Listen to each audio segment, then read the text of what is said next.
નમસ્કાર મિત્રો, દેશ દુનિયાના તાજા મોટા સમાચારમાં આપનું સ્વાગત છે અને આજના તાજા સમાચાર મેળવવા માટે વિડીયોને અંત સુધી જોતા રહો અને આવા દરરોજના સમાચાર મેળવવા માટે વિડીયોને લાઈક કરી ચેનલને સબસ્ક્રાઇબ કરવાનું ના ભૂલતા।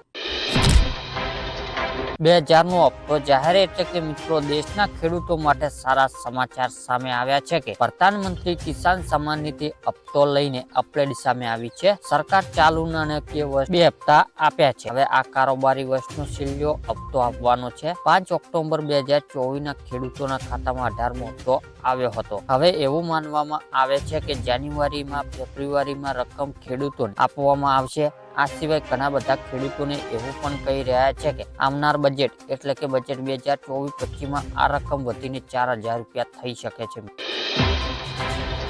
ત્યારબાદના મહત્વના સમાચારની વાત કરવામાં આવે તો મિત્રો, નવા વર્ષની ભેટ એટલે કે ગુજરાતના તમામ ગ્રાહકો માટે ગુજરાત સરકાર મોટી ક્રિસમસ ગિફ્ટ આપી છે। ગુજરાતીઓને માથા પરથી ગુજરાત સરકાર મોટો બોજ હટાવવા જઈ રહી છે। ગુજરાતના 1.65 કરોડ ગ્રાહકોને લાઇટ બિલમાં રાહત આપવાનો નિર્ણય લીધો છે। આ નિર્ણયથી તમારું વીજળી બિલ ઘટી જશે અને ઉર્જા મંત્રી કનુ દેસાઈ વીજળીમાં યુનિટ દીઠ 40 પૈસા ફ્યુલ ચાર્જ ઘટાડવાની જાહેરાત કરી છે મિત્રો।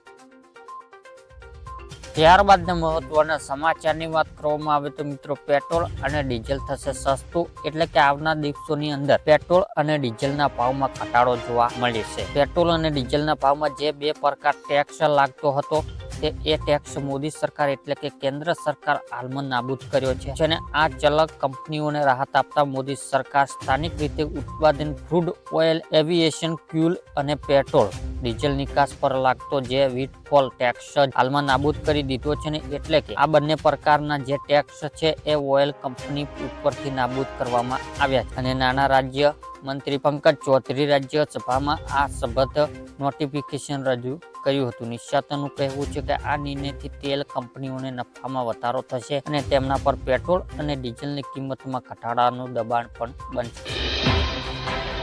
ત્યારબાદના મહત્વના સમાચારની વાત કરવામાં આવે તો મિત્રો, વાહન ચાલકો આપે ધ્યાન એટલે કે નીતિન ગડકરીએ એક મોટો નિર્ણય લેતા હાલની ટોલ સિસ્ટમ નાબૂદ કરી છે અને એ જગ્યાએ સેટેલાઇટ આધારિત ટોલ સિસ્ટમ લાગુ કરવામાં આવશે। આ સિવાય નીતિન ગડકરીએ કહ્યું છે કે આ સિસ્ટમ લાગુ કરવાનો પાછળ મુખ્ય ઉદ્દેશ ટોલ વસૂલતા વધારવાનો અને ટોલ પ્લાઝા પર જે ભીડ થાય છે તેમને ઘટાડવાનો છે। એટલા માટે આવનાર દિવસોની અંદર આ સિસ્ટમ લાગુ કરવામાં આવશે। આ પહેલા ગડકરીએ કહ્યું હતું કે હવે સેટેલાઇટ આધારિત ટોલ કનેક્શન થશે। તમે જેટલી મુસાફરી કરશો તેટલા પૈસા કપાશે, પરંતુ ગુજરાત અને ભારતની અંદર આ નવો કાયદો ક્યારે અમલ થશે તે અંગે કોઈ સ્પષ્ટ નથી।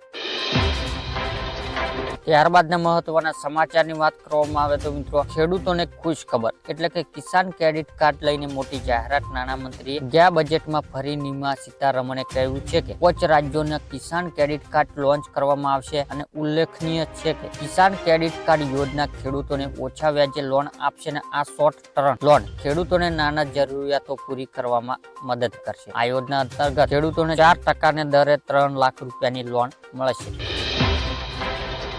ત્યારબાદના મહત્વના સમાચારની વાત કરવામાં આવે તો મિત્રો, રેશન કાર્ડ ધારકો પણ 500 રૂપિયામાં ગેસ એટલે કે ખાદ્ય સુરક્ષા કાયદા હેઠળ આવતા પરિવારોને પણ 450 રૂપિયામાં એલપીજી સિલિન્ડર મળશે। સીએમ ભજનલાલ શર્માએ વિધાનસભામાં આ જાહેરાત કરી છે।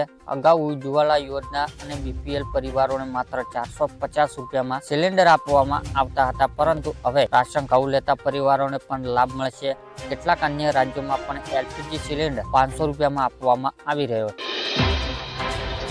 ત્યારબાદના મહત્વના સમાચારની વાત કરવામાં આવે તો મિત્રો, ખેડૂતોને વિદ્યાર્થી 20,000 રૂપિયાની સહાય એટલે કે રાજ્ય સરકાર દ્વારા અમલ મુકાયેલી નવી યોજના માહિતી આપતા કૃષિ મંત્રી રાઘવજી પટેલે જણાવ્યું હતું કે રાજ્યના દરેક નાગરિકોને રાસાયણિક ખાતર તેમજ જંતુનાશક દવાઓ ઉપયોગ કર્યા વિના ઉત્પાદન કરેલા શાકભાજીના પાકો સરળતાથી મળી રહે તે માટે શાકભાજી પાકો પ્રાકૃતિક કૃષિ પ્રોત્સાહન આપવાની યોજના અમલ મૂકવામાં આવી છે। આ યોજના હેઠળ શાકભાજી ખેતી પ્રાકૃતિક ખેતી પદ્ધતિ કરતા હોય તેવા ખેડૂતોને બિયારણ પ્રાકૃતિક ઇમ્પોર્ટન્ટ ખેતી ખર્ચ તથા શાકભાજીની પ્રાકૃતિક ખેતી પ્રોત્સાહન મળે તે માટે મહત્વ 3.20,000 પ્રતિ હેક્ટર સહાય આપવામાં આવશે। આ યોજના અમલકરણ માટે રાજ્ય સરકાર દ્વારા અંદાજપત્ર 3.1000 લાખની રકમ ફાળવવામાં આવી છે। ત્યારબાદના મહત્વના સમાચારની વાત કરવામાં આવે તો મિત્રો પાક ધિરાણ લોન સૌથી મોટા સમાચાર એટલે કે ગુજરાતના દરેક ખેડૂત માટે પાક ધિરાણ લોન લઈને આવ્યા છે મહત્વના સમાચાર. ખેડૂતોએ લીધેલી લોન નવા જૂની કરવા માટે ખેડૂત પાસે કેશ પેમેન્ટ માંગવા બદલ ડાયરેક્ટ બેંકમાંથી ઓટો રિવ્યુ કરી આપવામાં આવે તેવી માંગ ખેડૂત દ્વારા કરવામાં આવી છે. અને ખેડૂતોને બેંકમાં લોન પૈસા ભરવા માટે બહારથી વ્યાજબા પૈસા લાવીને વ્યાજબા પૈસા ભરે છે, જેથી ખેડૂતોને ઓટો રિવ્યુ સુવિધા આપીને ખેડૂતોને થોડી રાહત આપવામાં આવે તેવી માંગ ખેડૂત કરી રહ્યા છે. જો કે મિત્રો વારંવાર પાક ધિરાણ લોન અને દેવા માફી લઈ ખેડૂતોને દેવા અને પાક ધિરાણ રાહત આપવામાં આવતી નથી. મિત્રો અત્યારે મોંઘા બિયારણ, કમોસમી વરસાદ, માવઠાને માર સહન કરવાનો વારો ખેડૂતોને આવે છે. સરકાર ખેડૂતોનું સાંભળતી નથી. આના વિશે મિત્રો તમારું શું કહેવું છે? કમેન્ટ બોક્સમાં તમારો અભિપ્રાય જરૂરથી